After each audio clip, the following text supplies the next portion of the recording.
ചർച്ച ചെയ്ത വലിയ വിവാദമായൊരു സംഭവമായിരുന്നു മമ്മൂട്ടിയുടെ വയനാട് ടൗൺഷിപ്പിലേക്കുള്ള സന്ദർശനവും തുടർന്ന് ഉണ്ടായ അല്ലെങ്കിൽ ഇപ്പോഴും സോഷ്യൽ മീഡിയയിലേക്ക് സജീവമായി ചർച്ച ചെയ്തുകൊണ്ടിരിക്കുന്ന ഒരു വലിയ വിവാദം അവിടുത്തെ ഈ CPM-ന്റെ ജില്ലാ സെക്രട്ടറിയുമായിട്ടൊക്കെ ബന്ധപ്പെട്ട്. അപ്പോൾ ഇതുമായി ബന്ധപ്പെട്ടുള്ള ഒരു അപ്ഡേറ്റിൽ നിന്നും തുടങ്ങുകയാണ് നമ്മൾ ഇന്നത്തെ ന്യൂസ് ലഞ്ച്. ഇപ്പോൾ ഈ വയനാട് ടൗൺഷിപ്പ് സന്ദർശനത്തിനിടയിലെ വിവാദത്തിൽ CPIM വയനാട് ജില്ലാ സെക്രട്ടറി K. റഫീഖിനെ ഫോണിൽ വിളിച്ചിരിക്കുന്നു മമ്മൂട്ടി. മാറുനിൽക്കൽ പരാമർശം റഫീഖിനെ മോശമാക്കാനല്ലായിരുന്നു എന്നും തെറ്റായ ഉദ്ദേശത്തിലല്ല താൻ അത് പറഞ്ഞതെന്നും മമ്മൂട്ടി റഫീഖിനോട് പറഞ്ഞു.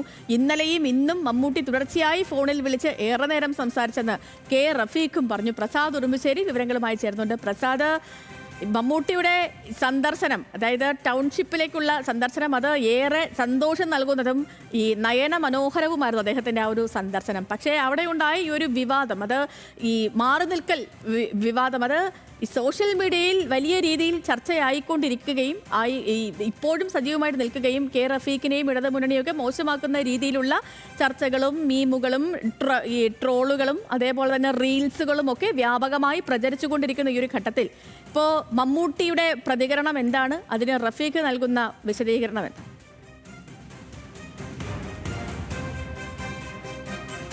സതലക്ഷ്മി പറഞ്ഞ പോലെ തന്നെ, കാരണം ഇന്നലെ വളരെ ശ്രദ്ധേയമായിരുന്നു മമ്മൂട്ടിയുടെ വയനാട് ടൗൺഷിപ്പ് സന്ദർശനം. പക്ഷേ ആ സന്ദർശനം കഴിഞ്ഞപ്പോൾ പിന്നീട് വലിയ വിവാദമാണ് ഉണ്ടായിട്ടുള്ളത്. CPIM-ന്റെ വയനാട് ജില്ലാ സെക്രട്ടറിക്ക് റഫീഖിനോട് മമ്മൂട്ടി നിങ്ങൾ എന്തിനാണ് എപ്പോഴും എൻ്റെ ഒപ്പം വരുന്നത്, അവിടുന്ന് നിങ്ങൾ പറഞ്ഞിട്ടാണ് വന്നത് എന്ന രീതിയിൽ അത് വ്യാഖ്യാനിക്കും, മാറി നിൽക്കൂ എന്ന് പറഞ്ഞതാണ്. പിന്നീട് റഫീഖിനെ അനുകൂലിച്ചും മമ്മൂട്ടിയെ രൂക്ഷമായി വിമർശിച്ചും ഒക്കെ സൈബർ ഇടങ്ങളിൽ വലിയ തോതിലുള്ള പരാമർശങ്ങളുണ്ടായി. മമ്മൂട്ടിയെ അനുകൂലിച്ചും കോൺഗ്രസിൻ്റെ ആളുകളൊക്കെ തന്നെ മമ്മൂട്ടിയെ അനുകൂലിച്ച് പരാമർശങ്ങൾ ഉണ്ടാകുന്നു. ഇത് വലിയ വിവാദമായി മാറുന്നു. ഇപ്പോഴും അതുമായി ബന്ധപ്പെട്ട വിവാദങ്ങൾ സൈബർ ഇടങ്ങളിൽ തുടരുകയാണ്. ഇപ്പോഴാണ് മമ്മൂട്ടി, അല്പസമയം മുമ്പാണ് നമ്മൾ റഫീഖിനെ വിളിച്ചത്.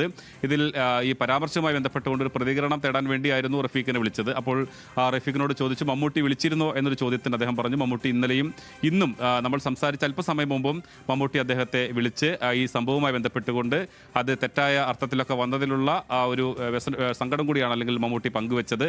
ഞാൻ അങ്ങനെ ഒരു തെറ്റായ അർത്ഥത്തിലല്ല അത് പറഞ്ഞത് എന്നതാണ് അദ്ദേഹം പറയുന്നത്. ഇന്നലെ വിളിച്ചപ്പോഴും ഇന്ന് വിളിച്ചപ്പോഴും അക്കാര്യം തന്നെയാണ് ചൂണ്ടിക്കാട്ടി. ഒരിക്കലും തെറ്റായ ഉദ്ദേശത്തിലായിരുന്നില്ല അത് പറഞ്ഞത്. അതൊരു പാർട്ടി പരിപാടി പോലെ തോന്നേണ്ട അങ്ങനെ കരുതിയാണ് അത്തരത്തിൽ സംസാരിച്ചത്. ഒരിക്കലും അത് റഫീഖിനെ മോശമാക്കാനല്ല അങ്ങനെ സംസാരിച്ചതെന്നാണ് മമ്മൂട്ടി ആവർത്തിച്ച് റഫീഖിനോട് പറഞ്ഞിട്ടുള്ളത്. എന്തായാലും ആ വിവാദം ഏറെക്കുറെ മമ്മൂട്ടിയുടെ ഈ ഒരു വിശദീകരണത്തോടു കൂടി തന്നെ അത് അവസാനിക്കുമെന്ന് തന്നെയാണ് നമ്മൾ കരുതുന്നത്. റഫീഖും അത് പൂർണ്ണമായും ഉൾക്കൊണ്ടിട്ടുണ്ട്. അങ്ങനെയല്ല, മമ്മൂട്ടി തന്നെ ഒരിക്കലും അപമാനിക്കാൻ വേണ്ടിയല്ല ആ രീതിയിൽ സംസാരിച്ചതെന്ന് തന്നെയാണ് റഫീഖും കരുതുന്നത്. ഇന്നലെയാണ് അദ്ദേഹം ആദ്യം സംസാരിച്ചത്. പക്ഷേ ഇന്നാണ് കുറച്ചും കൂടി രൂക്ഷമായ ഭാഷയിൽ, ഇന്നലെ രാത്രിയൊക്കെ സൈബറിടങ്ങളിൽ, പ്രത്യേകിച്ച് ഇടത് സൈബറിടങ്ങളിലായിരുന്നു മമ്മൂട്ടിക്കെതിരെ അതിരൂക്ഷമായ വിമർശനം ഉണ്ടായിരുന്നത്. കാരണം റഫീഖിനെ നമുക്കറിയാം, വയനാട് അദ്ദേഹം വയനാട്ടുകാരനാണ്. അതോടൊപ്പം തന്നെ അന്ന് ദുരന്തമുണ്ടായ സമയത്തെല്ലാം മുന്നിൽ നിൽക്കുകയും പ്രവർത്തിക്കുകയൊക്കെ ചെയ്തിരുന്ന അദ്ദേഹം കൂടിയാണ്. അപ്പോൾ അതുകൊണ്ട് തന്നെ റഫീഖിനെ പിന്തുണച്ച് തന്നെയായിരുന്നു വലിയ തോതിൽ ഇടത് സൈബറിടങ്ങളിലുള്ള പരാമർശങ്ങളൊക്കെ വന്നിരുന്നത്. മമ്മൂട്ടിക്ക് രൂക്ഷമായ വിമർശനമുണ്ട്. അത് തെറ്റിദ്ധരിക്കപ്പെട്ടതാണ് എന്നതാണ് മമ്മൂട്ടി ഇപ്പോൾ നൽകുന്നത്. എന്തായാലും റഫീഖിനെ തന്നെ നേരിട്ട് നിരവധി തവണ വിളിച്ച് തൻ്റെ വിശദീകരണം മമ്മൂട്ടി അറിയിച്ചിരിക്കുകയാണ്.